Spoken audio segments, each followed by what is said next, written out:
What if I told you there were only 5 exercises you needed to do for the rest of your life? There's a high chance that if you do these, you'll be looking and feeling a lot younger. First up, we have the plank. If you've never done this exercise before, you're gonna wanna start. Planking strengthens your abs, shoulders, back, glutes, and most importantly, your core. It's super simple to do, and I love it because there's a bunch of different variations of it. The ability to stand upright, bend over, and lift safely depends on core strength. If you don't have a stable core, then you can't really do much of anything efficiently. So, how can you perform the plank to strengthen your core? Let me show you. Start by lying on the floor with your face down. Support your body with your wrists and elbows right under your shoulders. Keep your body straight from your head to your heels as you lift it off the ground. Engage your core. Imagine pulling your belly button towards your spine. Remember not to let your shoulders or hips sag during this pose for as long as you can. Start by aiming for like 20 to 30 seconds and then slowly increase the time. Now, the first few times are going to be a little tough,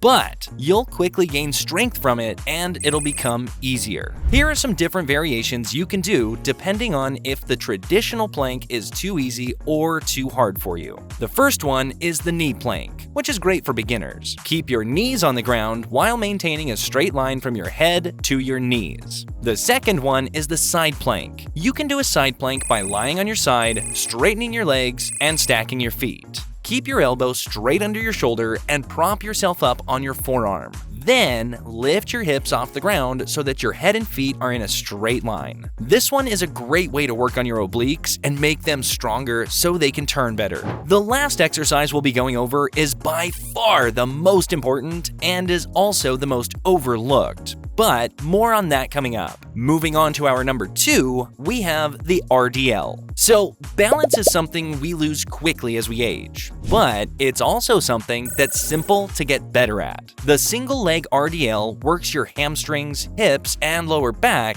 while making you stronger, more flexible, and more balanced. It's an all-in-one exercise for your lower body that I feel should be in everyone's workout.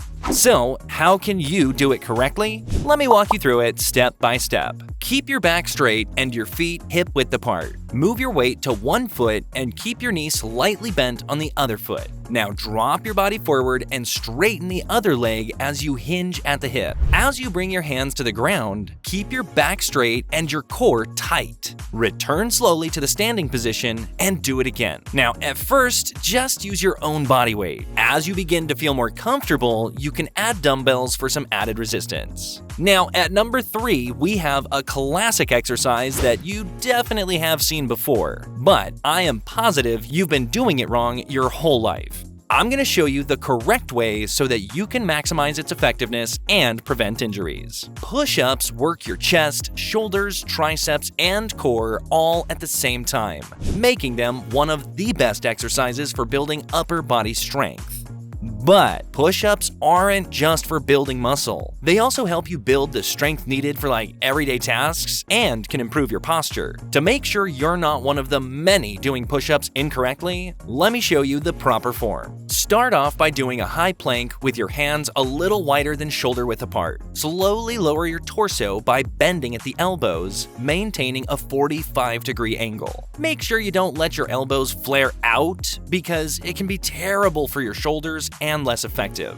Stop just before your chest hits the ground and then push yourself back up to where you started. Keep your body straight from your head to your feet during the entire movement.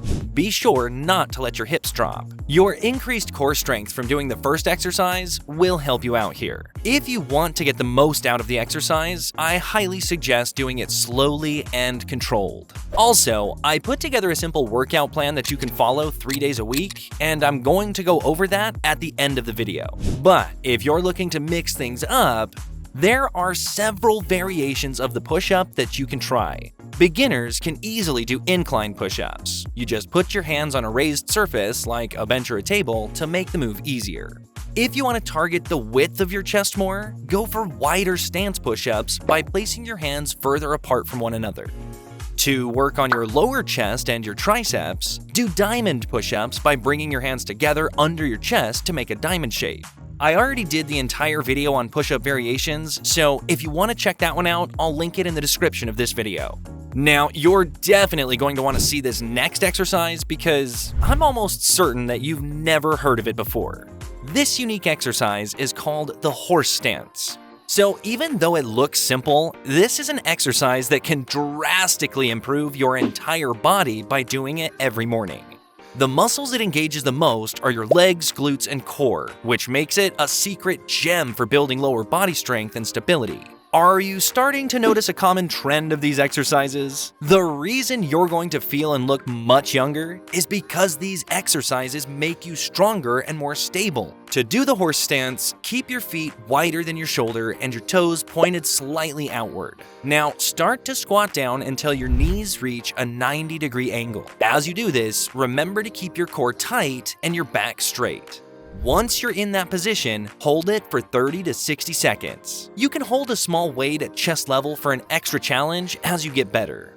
It's like I said, it looks easy, but once you start doing it, you're going to feel it after only 15 seconds or so. One of the unique benefits to this exercise is that it helps with concentration and focus. Once you're in this position, you'll quickly start to notice how much concentration it takes. The horse stance also transfers over to a lot of other exercises I do in my workouts. Alright, now let's get into that exercise I mentioned earlier that's going to be one of the most transformative for you. The kettlebell swing is one of the best exercises you can do for strength and cardio all in one. It works your glutes, your hamstrings, core, heck, even your shoulders, while getting your heart rate up fast. So if you want to burn calories in a short amount of time, then this is one of the exercises that you're looking for. The movement is simple, but powerful. It's all about hinging at your hips and using explosive energy to swing the kettlebell. A lot of people do this wrong, so you're going to want to follow closely. Start by placing your feet shoulder width apart and using both hands to hold the kettlebell securely.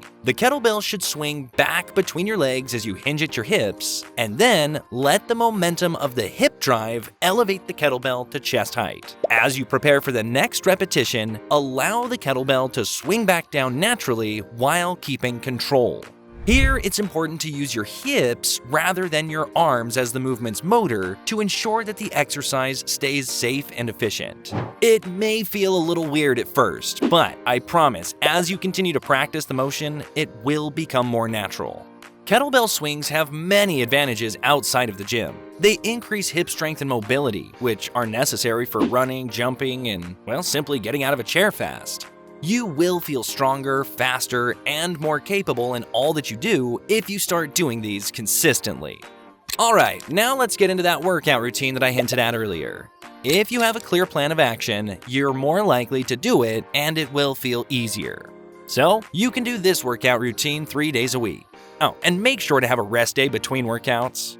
Start off with the horse stance, 3 sets of 30 to 60 seconds. Then do single leg RDLs, 3 sets of 8 to 10 reps per leg. Then move into kettlebell swings, 3 sets of 12 to 15 reps. Go to push-ups for 3 sets of 10 to 15 reps. And finish off with plank, 3 sets of 30 to 60 seconds. If you thought that this video was helpful, be sure to share it with someone else you think might like it.